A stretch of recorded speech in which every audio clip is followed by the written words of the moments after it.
We are continuing with our Rube Goldberg inspired machine. This is part 2. Looking at your planning sketch from last week, carefully draw your machine. Make sure you are looking at your sketch. You can label, use arrows, and then the last step will be to outline with black marker.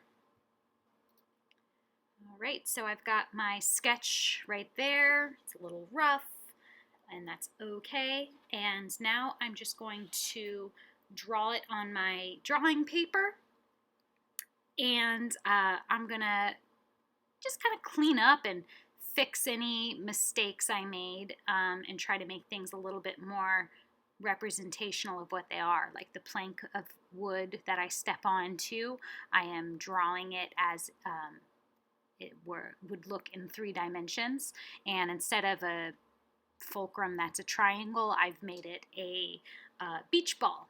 That'd be more realistic to something I might have lying around in my room, I suppose. Okay, and now I'm drawing my cat more realistically, because before it was just kind of a blob of a shape. So I looked up a picture of a scared cat on the internet and am looking at that for reference.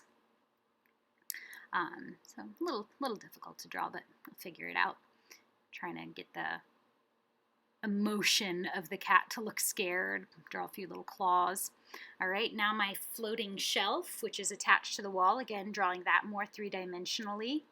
And I decided to add something, a little piece of wood that when the cat goes flying, it will hit, and that will tap the mouse. I've made a kind of like little pokey tool that'll poke the mouse so that the mouse will then create an action.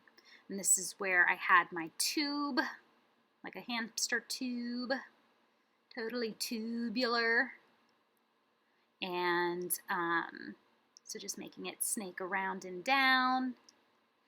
And I was trying to remember what I did. So I've got a ball there, and the escape route for the mouse, and the cheese that will attract the mouse so it doesn't fall out. And then the ball will pass through the tube. So just drawing the, made a little like trap so that the ball will be heavy enough to fall through it, but the mouse wouldn't be able to, because I don't want the mouse getting hurt. All right, now for my inclined plane, and the little cup that catches the ball, which is on top of a skateboard. And in watching and narrating this video, I realized I forgot to put like the little stopper that is holding the skateboard in place when it's on that hill. So I'll have to add that after my when I start coloring. But yeah, on the skateboard are the scissors, which will cut the strings of the balloons, which the balloons are attached to another string that goes around the bicycle wheel pulley that I'm about to draw. Bicycle wheels are hard to draw, I've realized. But whatevs. Close enough. I think I ended up messing it up more when I outlined it, but that's all right. It's a wheel. It's a pulley. You get the idea. All right, here's my other floating shelf that will hold my coffee pot.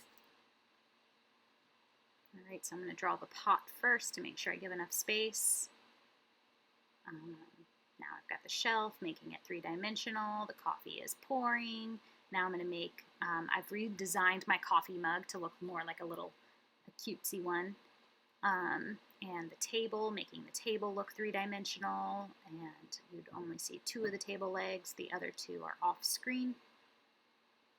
Drawing my arrows, because I like to be able to know which direction to go, so I do that. And I gave a little happy face on my coffee cup.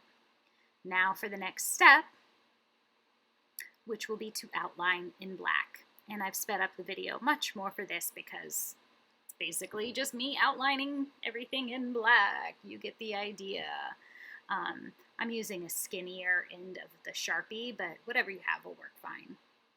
If you are going to use watercolor to color this, definitely use a permanent marker like a Sharpie, as you don't want it to bleed. But if you're using markers or crayons or colored pencils to color, then you can use whatever kind of black marker or pen that you have. Again, just tracing everything, all done. So for next class, have this drawing outlined and be ready with whatever you want to color with.